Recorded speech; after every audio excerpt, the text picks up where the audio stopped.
Hello, everyone. Welcome to Achieving Success with Olivia Akin. I am your host, Olivia Akin.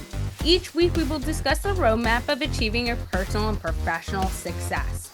We will give you real-life stories on growing personally and professionally to achieve your life and career goals with the help of some top-notch guests. Today, we are speaking with Clay Worrell. Clay is the co-founder and CEO of I Have Victory Now. I Have Victory Now is a 49-day program targeting elite-minded, high-achieving men and their spouses with alcohol abuse issues.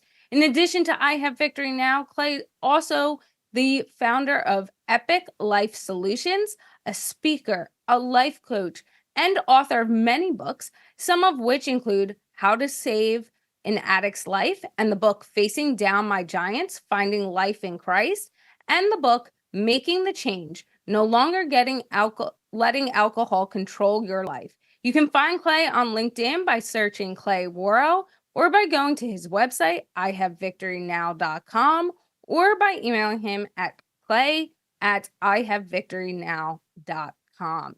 Hello, Clay. It's fantastic having you on the show today. Hello, Miss Olivia Akin. Congratulations on achieving success. The bar keeps getting higher.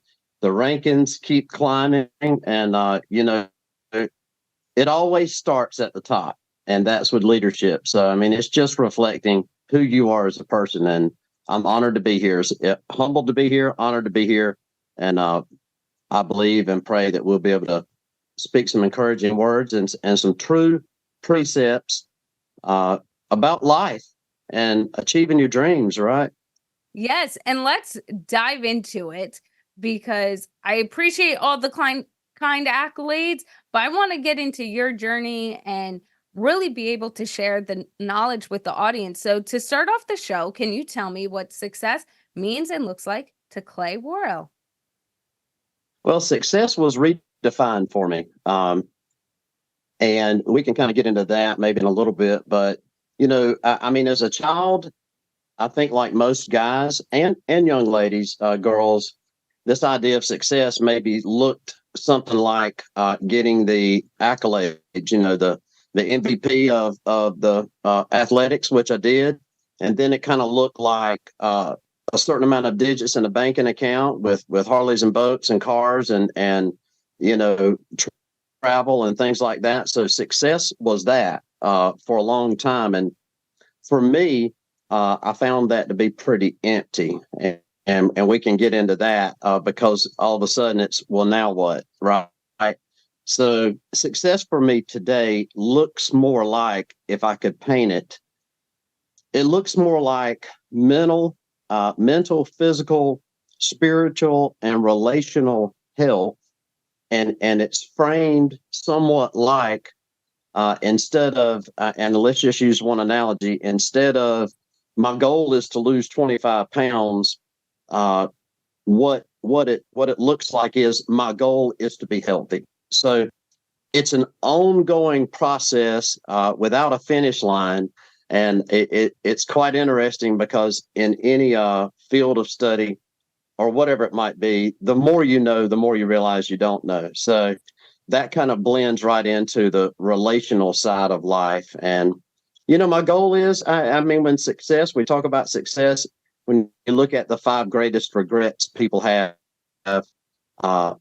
upon their leaving this side of eternity, their 5 greatest, the number one, no matter who did the study, the number one regret was, I didn't live a life true to me.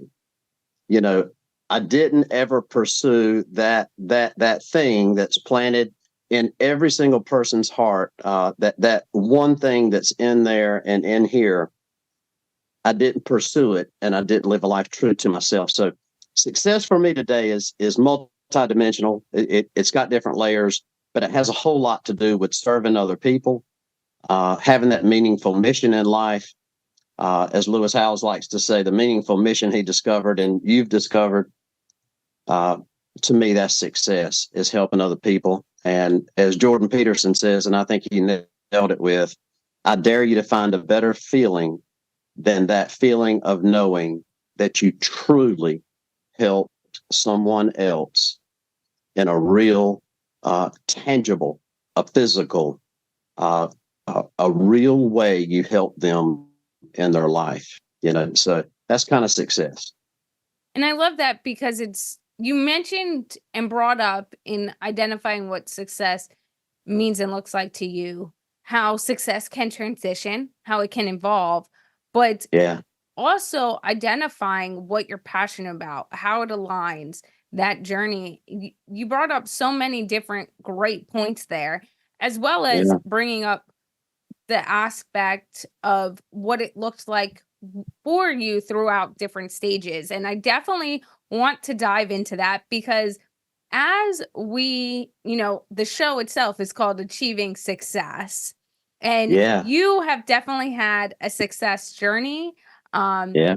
at 26 years old, you were a top 1%er, high performer on the outside. Everything, it looks picture perfect. You have it all, the Harleys, the cars, Yeah. everything that people and what society has deemed what we should be aiming for. And on the show, we Right. really talk about how that isn't necessarily what success looks like. But for you too, as you were at that point, especially at a young age, you started having drug and alcohol abuse problems. And it was a demon you were battling, but also a demon that people didn't know about, that you kind Yeah. of were in these two different worlds of that emptiness you had brought up, but also from the outside, what everyone looked at as you being high successful. So what was that like for you? Yeah. Well, maybe just to blip it right straight forward to that point, at 9, I was in the fields of North Carolina cropping what we call backer, or it's tobacco. And, I grew up with maybe, you wouldn't say poverty, but definitely lower income. And I had a made up mind that I wanted to be successful. So at 19, got into real estate, and by 2021, had 3 houses and a Mercedes and BMW. But there is where drinking liquor, Crown and Seven, Crown was my thing. And all of a sudden, at the age of 20, I was introduced one morning. A guy dropped by the house. He was a contractor, and he was going to inspect one of my houses, and got out a little baggie of cocaine, and I just tried a bump of cocaine. I mean, I literally thought it would kill me because that's the way I was raised. If you ever do it one time, it'll kill you. Don't do it. So I was raised in an environment where both parents drank. Dad drank every single day. Mom just on the weekends. I knew it caused a lot of problems. It caused the marriage to bust up when I was 15, which kind of sent me in a pretty negative spiral. But for me at a young age, I mean, I knew in the back of my mind that it seemed like I would drink a little more than other people in social, environments.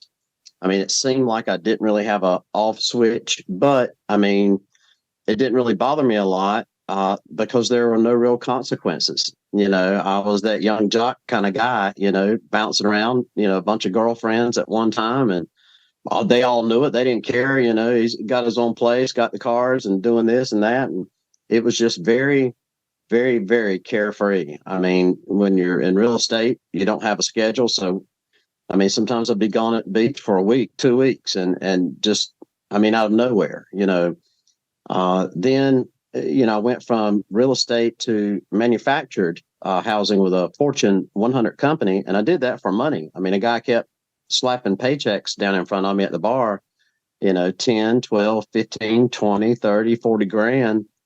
And, I was like, well, I mean, I felt like it was a demotion because I'm going from real estate to manufactured, but it was just too big of a carrot dangling in front of me. So I jumped into that. And by the time I was 25, I was the youngest general manager in the history of Oakwood at the time, which was 68 years old. So at 25, I was running, multi-million-dollar business. And we took a store that was 4th from the bottom, ranked 374 out of 378. And in 18 months, we finished number 2 in the nation. And, that won me a manager of the year with a Fortune 100, turned me into a corporate trainer pretty quick because I'm passionate about people and training and encouraging. I lead through inspiration and not fear. So I kind of found some niches in there. I found some things that I was good at, maybe some superpowers, if you want to call it that. But I had gotten married, and my first wife was extremely, she would let me do what I wanted to do. I mean, you know what I mean? She just, that's the way she was raised. So if Clay's gone for 2 or 3 days, partying with the guys, he's gone for 2 or 3 days. I mean, to the outside, to some people, it'd be like, that's the craziest thing I've ever heard of. Well, I'm just telling you that's the way it was. So I just rode hard, man. And, I'd start on Fridays. I mean, like buying a pretty good, significant amount of powder. And it was liquor and Cuban, Cuban Partagas Series D was my favorite. But, Cuban cigars and beach and party. And it would turn into a 2 or 3 day thing. And again, with no real negative consequences. I was in top of the country. I was able to run, a pretty tight P&L. I didn't have a problem with retention with people. They really, really stuck with me. So I was a corporate trainer, regional, type troubleshooter, and I was a go-to guy. The board of this, hundreds of millions of dollars corporation, the actual board would call me during board meetings and ask my opinion on things like, Clay, what do you think about, the new program that we launched in finance? What do you think about the new? So at 26, I was being called by the board of a Fortune 100 company. And I guess it's because I had the ability to see things from a different perspective. So I was kind of maybe admired or whatever you want to call it. So it looked like a storybook from the outside, but on the inside, my personal life, in hindsight, was a freaking train wreck, And September 2nd of 2001, right around that time frame, I'd had my first drinking binge within 2 or 3 months of that date. I had bought a franchise, a manufactured housing franchise in Greenville, North Carolina. I'd done some moving around from Greenville, North Carolina to Columbia, South Carolina to Austin, Texas, back to Columbia, all for corporate stuff. And I was shot in the head with a 9mm, point blank. Bullet went in here and come out there. I mean, the good news is on it, I got to see heaven. I got to go to heaven. So it took me from an atheist to a person that understood there's definitely something after this place. But I turned to the bottle. My brother got put in charge of the business.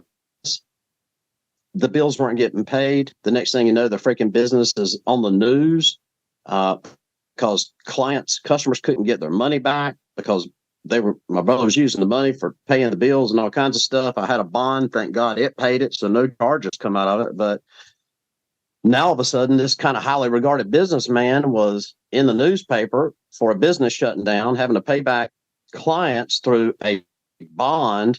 I'm at the house the whole time going through surgeries. Within 3 or 4 months after being shot in the head with a 9/11 surgeries through that, 30 plus days in the hospital, totaled my truck head on. I hit a huge concrete, like 10-foot deep embankment, broke my leg in 2 places, 9 ribs, cracked my elbow. So now my head's taped up. I've got crutches with 9 broke ribs, and my leg has got a cast on it, broken 2 spots, and I got a business that's failing because I'm not there. It just, 2001 was, my God. So it didn't take long.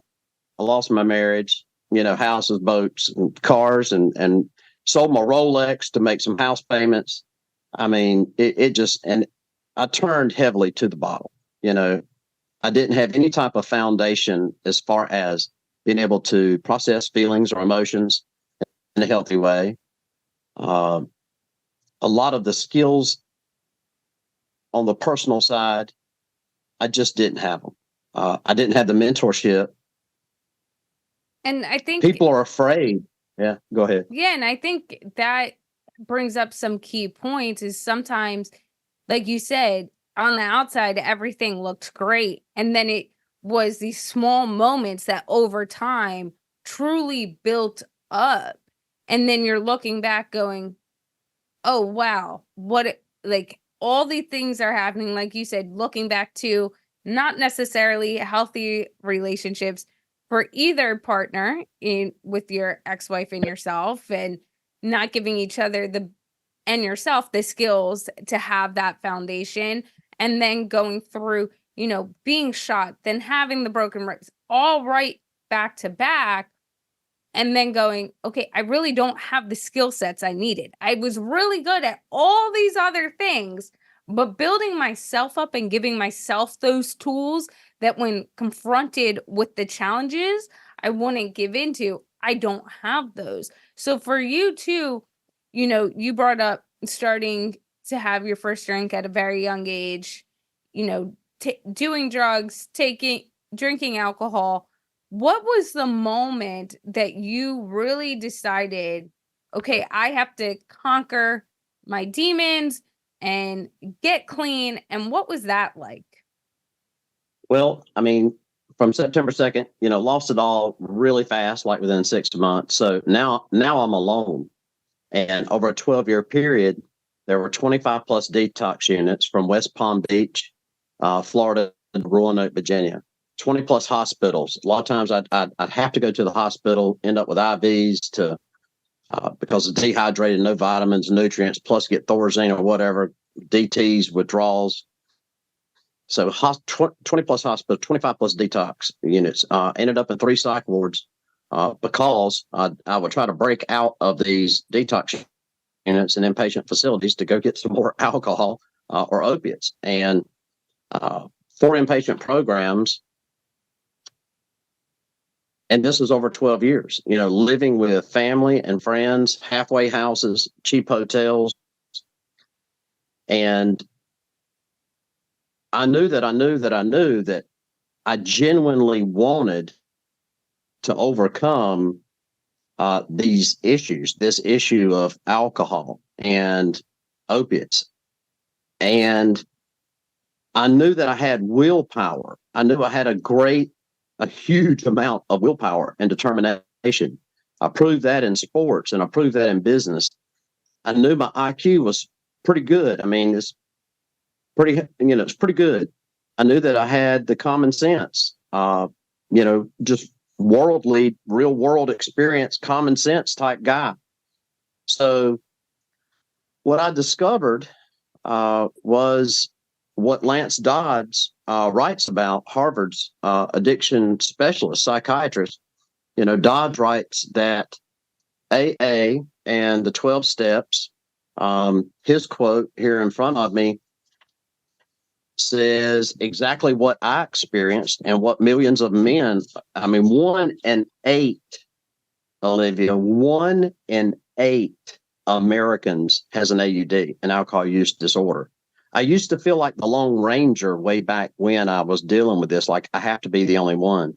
And unfortunately, everyone that's around you that loves you or admires you, they don't know what to tell you.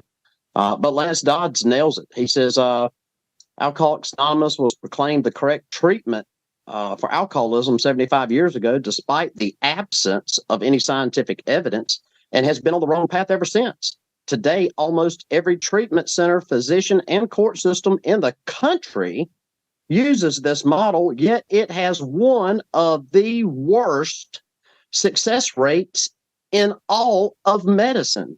Hardly better than no treatment at all, writes Dodds. Rehabs and therapies in America not only help few, very few, but they can also be harmful for many. Well, so you're saying that turning point, that 12 years, I was genuinely looking and desiring to break that cycle. So it's kind of twofold. My identity as a human being was all wrapped up into this package of what I had accomplished. That had been completely stripped away from me. Now I'd lost all of that along with my identity. And this success mindset of go out and get this, get that, now get this, and you got to have that. And if you get this and that, and you add all that together, well, now all of a sudden, poof, you're successful. It's hollow and it's empty. It's void of true purpose. It's void of accomplishing true vision and dreams. It's void of things like honesty, integrity, reliability, trustworthiness, character. It's very, very empty. So this last inpatient facility I went to in 2014, April, was the game changer. I mean, I made my mind up that I was going to stay until I got it. And, I had a pretty radical experience there. Number one, I learned several of the things that I teach, and I have Victory Now, some real world strategy precepts on dealing with feelings and emotions, dealing with the past, understanding things are events that they're not. I mean, a behavior is a behavior. You separate the behavior from the person. The person themselves is the person. I mean, I'm a person who excessively drank. I'm not an excessively an excessive drinker. A person who excessively drinks isn't an alcoholic. No, it's a person who is excessively drinking. A morbidly obese person is a person who has chosen to not exercise and not eat correctly. But you don't run around raising up your freaking hand like these AA meetings and all these other, hi, I'm Clay and I'm an alcoholic. My God, how in the heck are you ever going to get any better if you're sitting there forecasting you're going to be this freaking hopeless alcoholic and slave and victim to this thing? I'm telling you, a lot of life and a lot of what I do with I Have Victory Now is we utilize cognitive behavioral therapy, dialectical therapy.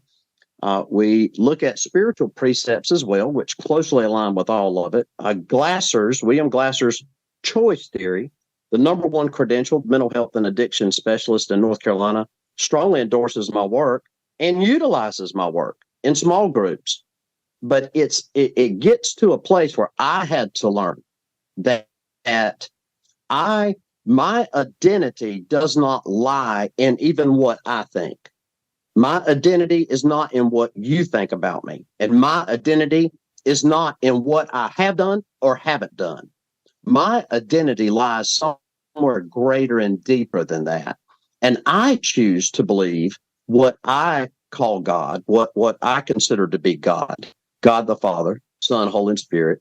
But God the Father, in a beautiful book they call the Bible, says that I'm fearfully and wonderfully made. And it just so happens in Genesis, he says that I and you are made in his image and his likeness. And it so happens in Romans that it shared with me that out of all of creation, human beings not only are fearfully and wonderfully made in his image and likeness, but we're his masterpiece of creation. Now, I don't think you need to run around with a cross around your neck and banging people over the head with a Bible or anything else. But I will suggest that that's a whole lot better picture. That's a much more beautiful picture if you're going to believe something about your identity. I think that right there paints a picture of hope and of love and the unlimited possibilities of what we're capable of.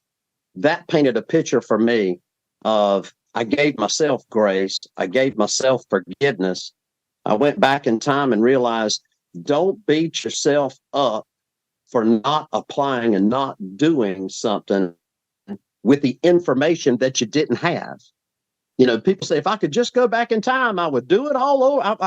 I wouldn't this and I wouldn't that. No, you would do it exactly the way you did it. The point of life is this, and this is a great little tool. You and I and the listening audience, we are a product today, financially, relationally, spiritually, mentally, and physically. Today, our best thinking has got us to today. And people say, well, it's your best doing also. Yeah, but I'm telling you, with the right thinking, you'll have the right doing. If you're not doing, it's because you haven't put it in a place of your thinking. You haven't developed the why yet. Your why is not big enough. And the why should be accompanied with because. Why do you want to go to the gym and lose 25 pounds? Why do you want to do, why? In other words, if the why is big enough, the hows become easy. So in life, it's a beautiful thing. It's a very painful thing. There's some really tough lessons to learn out there, but you don't have to go about this thing called life and the potholes that we hit along the way alone. There's no more powerful way to walk on this side of eternity than with someone who's been there, that loves you, that has your best interest at heart, and is willing to teach you, help you, not make decisions for you, but help guide you along the way. And that's what we do. And I think you're definitely doing that with I Have Victory now, as well as being that person that can show up, that can hold other people's hands.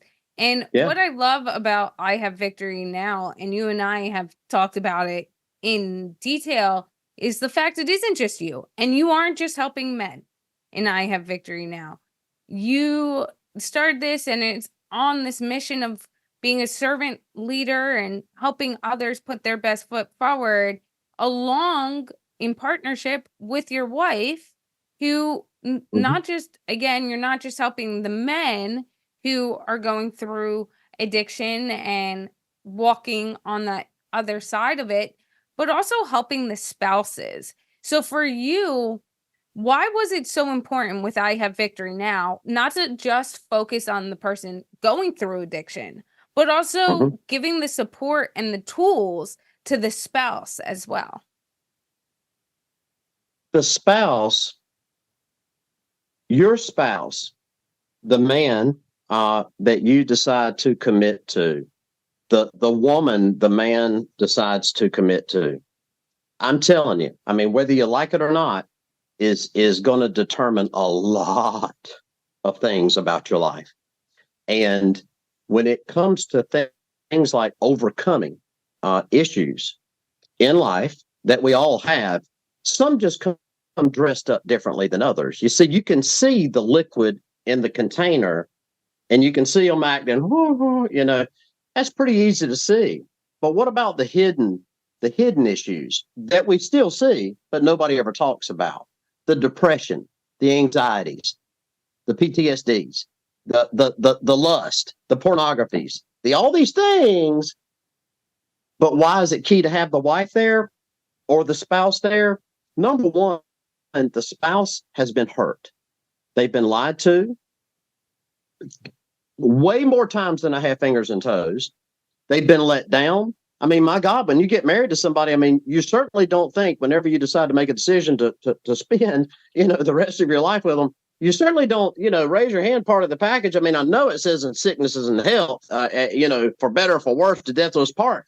But I mean, we're not up there saying, oh yeah, I want to let you know. I mean, like I'm an excessive drinker, and I blah, and pull out the Santa Claus list. I mean, my God. So what ends up happening is a spouse. There's several things that need to happen with spouse. Number one, I hear these words, oh, he just completes me. Oh boy, we got problems now, sister. Or he says, oh, she just completes me. You know where I'm weak, she completes me, and I don't know what I would do without her. I mean, I even have them say, I just think I'd be lost with. I'm gonna tell you, you better be an independent. In other words, independently. It's your job to find joy, to find your purpose, to find wholeness within yourself, because you can't love anyone else until you love yourself. Can't do it. And how am I going to take care of you if I'm messed up? How can I help you if I'm messed up? And love, by the way, if you want to go to that beautiful little book called the Bible, and I mean, I study all kinds of psychology and neuroscience. I mean, noradrenaline, norepinephrine, serotonin, the cortisol, dopamine reward system. We get into that, and I Have Victory now, because you need to know why you do what you do, why you think what you think, why this little critter up here does what it does. Instead of letting that thing work against you, let's make it work for you. But we'll get into that later. That might be a second one. But the spouse themselves, they have to work through resentment. They have to work through anger. Uh, there's a multitude of things, feelings, forgiveness, and helping establish a clean slate of treating that man as the new man, not the old man. Because when the man comes back, you see, there's this idea. And see, Lance Dodds, and I'm trying to tell you the truth. I'm trying to tell you what's really going on in the world. The odds of you sending little Johnny away to some boot camp somewhere, some inpatient facility with a palm tree in front of it, the odds of him coming back fixed are about 4 or 5%. I'm saying there's a better chance of you finding snowballs in hell than little Johnny coming back fixed. Little Johnny has to be taught, coached in the real world. We forget half of what we hear in an hour. So our conversation, half of what we hear in 1 hour, me nor you will be able to recall it. Inside of 24 hours, 75, 80%. Inside of 10 days, really about 7 days, 99 to 98%. So you go away to some inpatient facility. Now, this is my manual for Epic Life, but I've got one also for High Victory now, but I brought it for an example. You go through this thing at an inpatient facility, all these great, beautiful, powerful points and precepts. You're in there going, yeah, this makes total sense. There's no euphoric recall in an inpatient or a facility. There's no real stressors, no real challenges. You're not even in the atmosphere and an environment that's been fostering and nurturing this addiction, this excessive drinking issue. You got to be in the real world and apply real precepts in real time with real discipline and commitment, and meeting that person, me, or another peak performance coach, and working through the tough times and the ahas. If you can get one day right, one day of commitment and discipline, no procrastination, doing what you say you're going to, building that self-confidence, that self-esteem back within 1 or 2 or 3 days. Build that back. But if you can get it right just for one day, Olivia, then it's possible to get it right for the rest of your life, isn't it? It is. And I think it's so important, too, the fact you brought up how whether you are dealing with addiction, whether you're even just obesity, whatever it might be, you made some wrong decision. And whether, especially with the spouse, but even with your family, there comes a point where if they're going to stay in your circle and you're going to stay in theirs, right? You have to move past everything that has led up to that point to really build that foundation, like you had mentioned, and build it up. If you're, we all do it. We all create these ideas after 30 seconds of meeting someone, a minute of meeting someone, and it stays. Yeah. And then everything is built upon that initial thought you had of them, the experiences you had with them.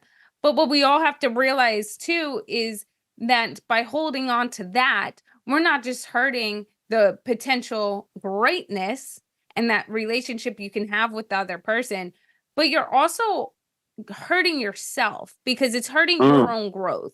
There's the saying that the space, Clay, for example, we'll take Clay. If I get mad at Clay or Clay does something to upset me and I stay mad at Clay and Clay just keeps going on his life, that's not affecting Clay.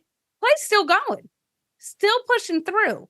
That's taking up my mental and well-being space because it's not being devoted to other things. It's being devoted to me being upset, me not liking him. And so there's that point where you have to have the honest conversation, whether it's with a spouse, a family member, of like, this is who I am. This is how I'm going to prove it to you. And from there, you're really able to build that clean relationship, a relationship with the future. Because no matter who we are, if we keep looking into the past and shaping our opinions on someone's actions based on what has happened in the past, then we're not giving them the opportunity to change our perspective, to go through those new experiences with them either. What you're saying is so deep. And I mean, there's so many techniques that I give to the spouse and to the man to kind of nail down what you're saying there. But when you look at yourself, and I look at myself, I'm a different man than I was a year ago. But I can tell you this, I'm a really different man than I was 5 years ago. And I'm a really, really, really different man than I was 10 years ago. I haven't used a narcotic in 10 years and about 4 or 5 months. And I've been alcohol free by choice. But look, now, if a man chooses to moderate, I'll send him on the path and help him with moderation. I think personally it's more of a headache to moderate than it is to quit. But we can do it either way, and I can train you either way, coach either way. But I'm a real different man almost 10 years. Here's the point.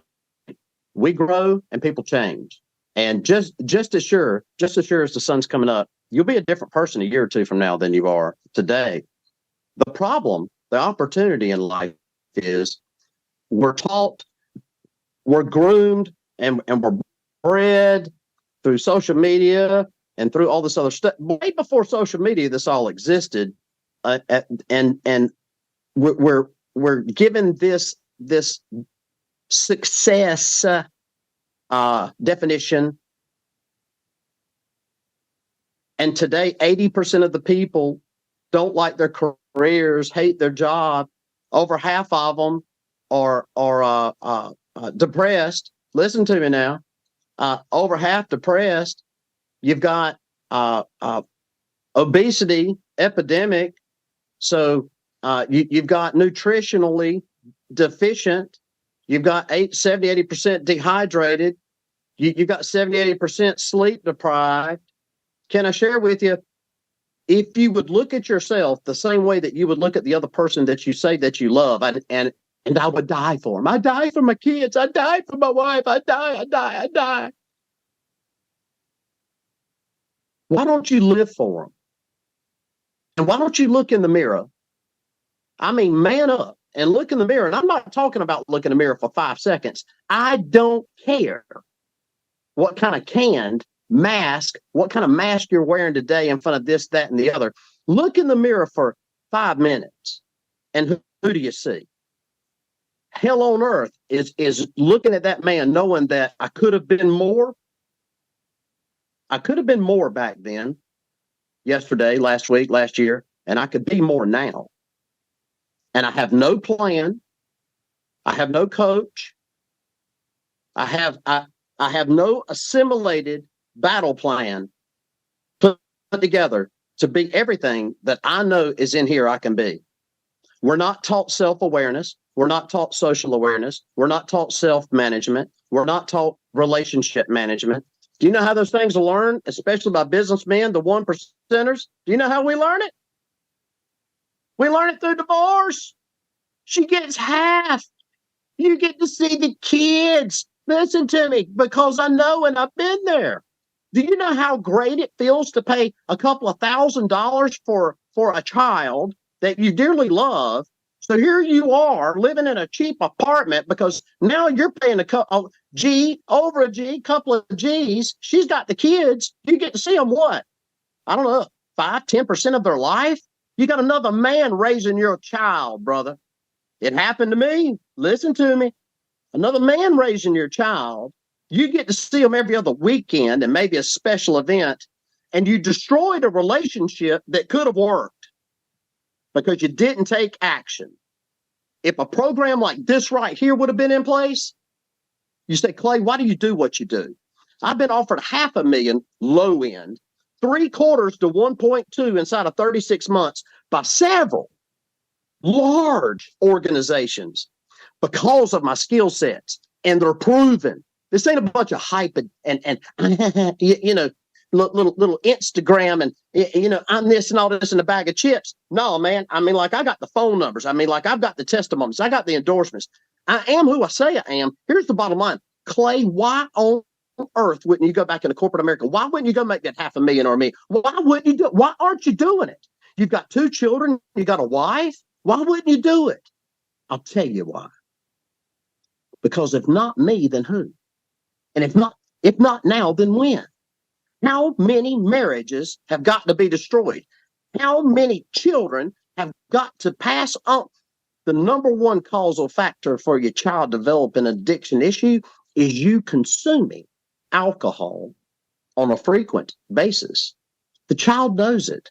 That's the number one causal factor is the parent. That's the number one causal. Number two causal factor is genetics. Number three is environment, peer pressure. But can I tell you this, when it all gets down to the get down, nobody ever made you pick this up right here. Hear me now. Nobody ever made Clay. See, I had a good story.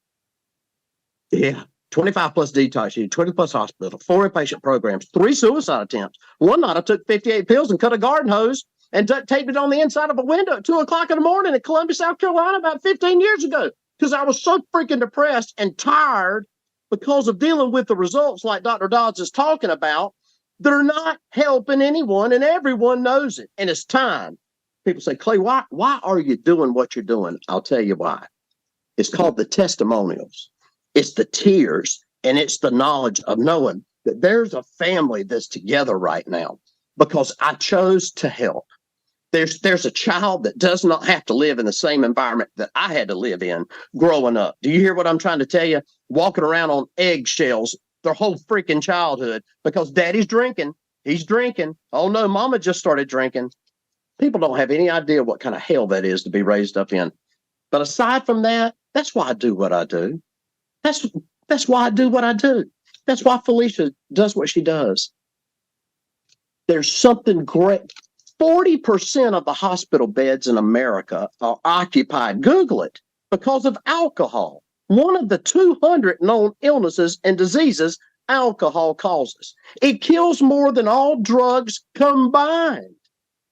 And it's destroying people's lives at an epidemic rate. And it's socially almost acceptable. It's costing corporations hundreds of billions of dollars. So I took it from a private practice. I've recorded the exact curriculum that I take someone through privately. And now I'm making it available publicly. I mean, I've got psychiatrists, counselors, and doctors sending me privately individuals that come into their office. They can't deal with them. They can't help them. And that's the thing too. It's about, through that story and that journey, it really is putting others first, but also understanding that recovery, just like, the saying of it takes a village to raise a child. It takes a unit to grow and to have those healthy relationships. You can't just be putting in all the work, and you need that real environment. You need the environment that, oh, here's my trigger. Okay, how are we going to work through it? How are we going to be there together to make sure that I'm seeing you? Like, I take the example too of being at a party, right? With me and my boyfriend. If I get uncomfortable at a party, my boyfriend knows my body language to come up, to step into the conversation, right? I know his. If, something's going too long or whatever, I could see a facial expression, or I kind of know, and I can go in and change topics or whatever without being rude. And I think a good partnership in any form, whether that's business, personal, friendships, a spouse, you have to be able to read those moments. And when we turn it to the example of drugs and alcohol, as you recover and you're go into that environment, and you know that environment's going to have the trigger, is your spouse equipped as well? And are you that unit that your spouse is going to go, I'm reading the body language. Let's go do this. Let's not be in this environment. I'm going to divert the conversation so you don't have to tell everyone, 10 times over. I'll suggest this to you. I'll suggest this to you. When you look at life, you have to ask yourself a question. Have I ever read a book about accidental success? In other words, how many multimillionaires do you know that accidentally became multimillionaires? How many successful business owners? You're a successful business owner. As a matter of fact, I know you're doing great, and I'm so proud of you. But let me ask you this. If somebody come to you and said, Olivia, you've done so well with your podcast. My God, it must have been, well, I don't know, a miracle or an accident. Which one was it? Which one was it, Olivia? Was it a miracle or was it an accident? You'd look at them the way I look at people. When you go to the gym and do the push-ups, at some point, you're going to get the guns. You don't accidentally develop a good physical, healthy body. You don't accidentally develop and have and obtain a successful and healthy life. I mean, it's a 24/7 assignment. You're not part-time successful. People say, in other words, if you roll with me, and some people do because they take the challenge, roll with me. Be at my doorstep at 4:45 tomorrow morning, and I'm going to show you how Daddy gets it done. I'm going to show. I don't wake up, man, with some. I'm like everybody else on the planet. I wake up, oh man, I ain't feeling it this morning. I just ain't quite feeling it. You know what? I don't care how I feel. When in the hell did my feelings have anything to do with my success? That's the problem. We've bought into this idea that we need to be motivated and we need to feel like it. It needs to fit me really well. I'm not very comfortable with that.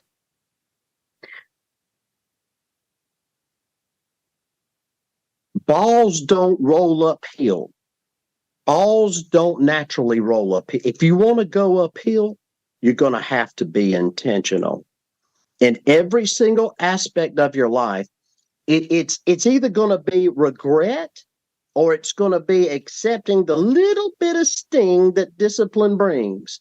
But the greatest form of self-love is discipline. When you exercise discipline, things begin to happen in your life that are more powerful than talent. They're more powerful than motivation. It brings about what I do is I help people through a series of choices. They get to kind of choose their own unique path, but it has embedded precepts that work. If you can set your, go ahead. No, I was going to say, and I think that's so important to identify. It's about the discipline as well, because in, reality, like you touched upon, to have the success goals that you've set for yourself, a lot of time that take discipline and time management. It takes, doing work when you might not want to do work. You don't feel well. Like you said, it's not about your feelings sometimes. A few weeks ago, I was so sick. Clay and I were actually talking about it, and I was like, oh my God, I don't know how I'm getting anything done. And I was sitting, like I had to take Benadryl, for example, and I took the Benadryl and I'm starting to write emails as I'm like falling asleep. I'm trying to get work done. And my boyfriend's like, just rest, rebuild. And I had to, because the emails weren't getting done once you fell asleep, right? But like there's nights where I'm disciplined enough to go, okay, this is the work that got to get done. I have to get it done. Whether that's stopping work at 5 p.m. or stopping work at midnight. It's got to get done. Yeah. Now I'll also go, okay, you want to go out to dinner? Let's go out to dinner. Just know now I'm going to be up later. So you have to be okay with that. And that communication piece of like, this is where I stand. And, my boyfriend was laughing the other day at me because it was like 10:30 at night. We're FaceTiming and I'm just going off. I'm going in 1,000 different directions, talking about, all these things I got to do. The mind's like at 10:30 at night, man. And he's just like, take a deep breath, just go to bed, regroup. And I'm like, I can't. Like my brain right now, I got to get these things done. And you sound just like my wife, Felicia. I mean, Felicia's the same way. And I mean, Olivia and I joke about it off air because we've kind of got to know each other, love each other. And I mean, like I just told her the truth. And I mean, you know how guys are. I mean, you know how we are. We literally cannot multitask. Our brains just aren't equipped for it.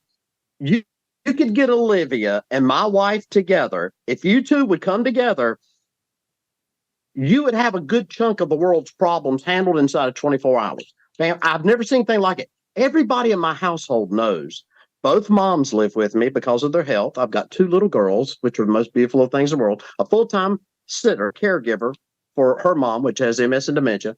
And then there's my wife, and then there's me. So there's all girls, just Clay.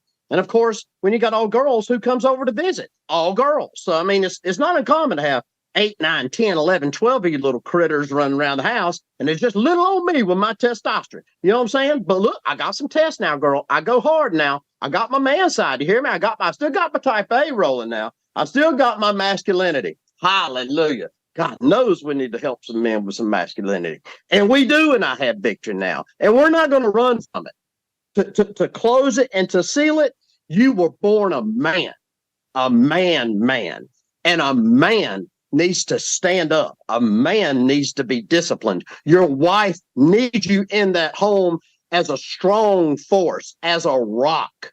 And to develop that, you cannot let your feelings and emotions run your life anymore. Stand up and say, today is the day I draw the line in the sand. I don't know what tomorrow's going to be like. I don't know what next week is going to be like, but I know what I'm going to do today. I can't help you until you commit to me.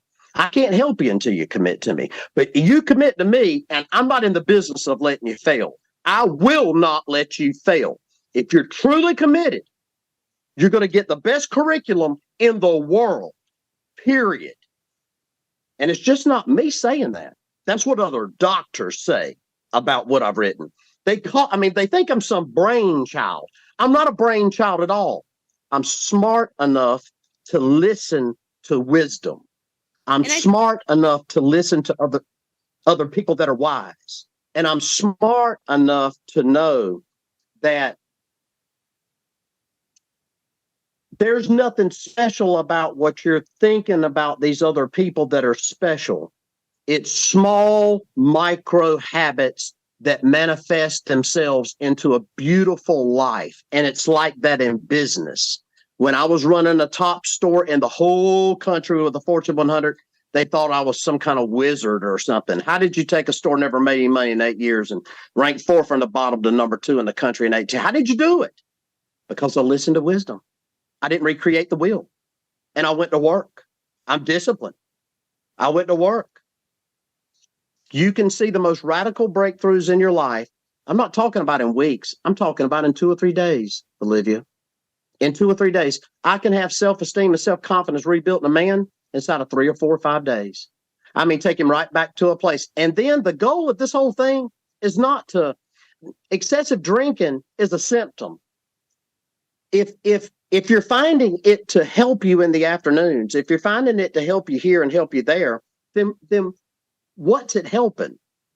What is it about yourself that you don't like more without a chemical in it, in that situation or environment? Why don't you just like yourself completely sober in that environment? Why don't you like that person more than that guy with the drink in your hand? That's part of the puzzle, because there's nothing more powerful on the planet Earth than the human brain. And God has planted a specific purpose, a destiny, a passion, a dream, a desire, a vision. He's put something in every single one of us that sits right here and right here. And when you start breaking that thing down into steps, I've never seen an addicted person that was in pursuit, true pursuit of their mental, physical, spiritual, relational, and financial health. You find excessive drinking, you find these other habits, they come with aimlessness. They come with a person who simply does not have a clear and specific path and plan.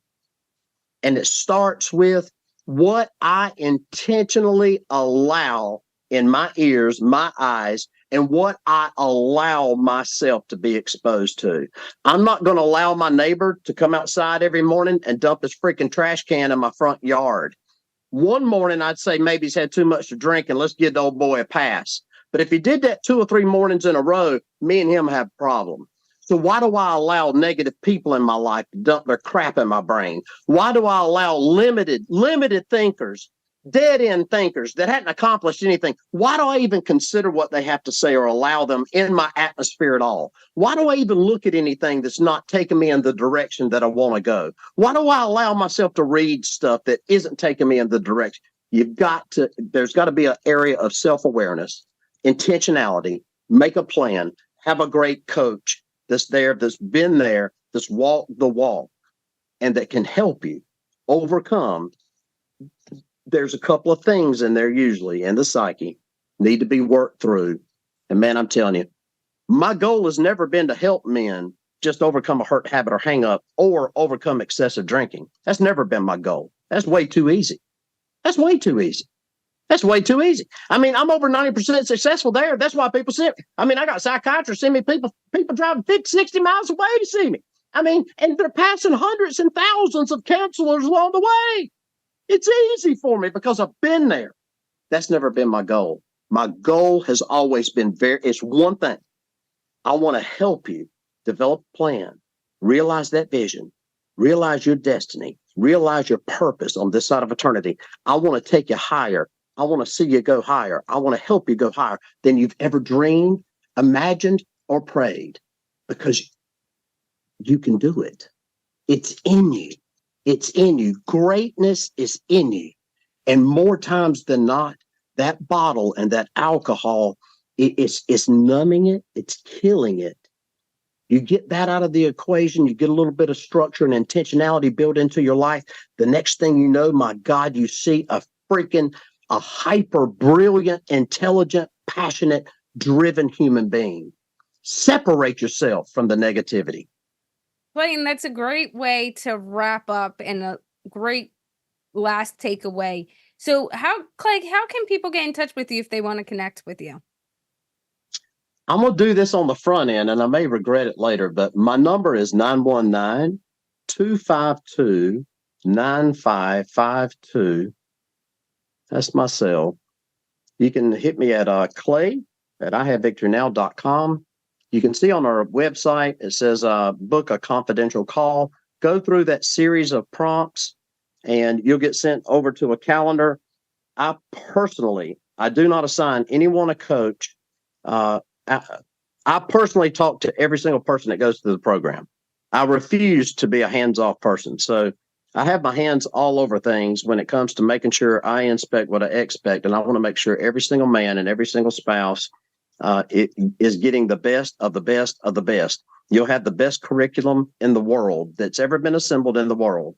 Why isn't it 180 days or 365 days? Because it's 49 days, because it don't need to be 90 days. That's why I'm not filling in a bunch of blanks and spots. Look, I know how to fluff a book. I've written several of them. I know how to, you tell one story of going fishing and it lasts 3 chapters. We went fishing, man, and we caught some fish. I get right down to it. I only want to work with a 1% or 2% or 3% or 5%, or I'll go as far. But if you're not a high achieving, elite minded, if you're not an elite minded, high achieving man, if you're some beta male and you just haven't figured out what you are yet, if that's you, if you can't be committed, if you're not willing to commit to discipline and change and be intentional, if that's not you, then go somewhere else. But if you're a high achieving, elite minded man that wants to gain control over alcohol and go to a place that you've never been, I'm your man. That's it. Thank you, Clay, for all of your insight today. I love you. You're amazing. And a few of our key takeaways from today's conversation are: you have to give yourself the skills to face your emotions. Think, that when you're going through things, are you equipped with the skills to handle those triumphs and those difficulties and those challenges? And if not, what are the tools you feel you're missing to be able to do that? As well as, I love this stat that Clay shared. 1 in 8 Americans have an alcohol abuse problem. This is not something that you are doing by yourself and you're the only one experiencing it. There's always someone around you. I use the analogy of family members are in the classroom, right? The average classroom size is 25 to 30 people, right? So that's at least 4 people, depending on the class size, that will go through alcohol abuse problems, as well as the behavior is the behavior. It is important to separate the behavior from the person. I love how Clay mentioned this because it is so true, especially because we're all adapting. And in moments, we can be going through struggles that they will shape who we are, right? In our outlook, but it isn't our overlasting personality. As well as, don't beat yourself up for not doing something because you didn't have the information or skills. Like Clay said, it's so easy to look back and go, oh, I should have done it this way. In the moment, you have to be able to lay your head down on that pillow at night and go, I made the best decision with the information I had in front of me. And I think that is so important. I talk about that all the time. What information do we actually have in front of us? What decision are we going to make? And is that the best decision with what I have in front of me? And if the answer is yes, then go forward, and that you can live with that decision. As well as, instead of saying, I would die for you, ask yourself and say to yourself, I want to live for you. And how do you want to live for not just yourself, your family, your friends, but everyone around you, and make that impact? This was a great episode with our top-notch guest, Clay Worrell. Thank you for listening, and have a successful day.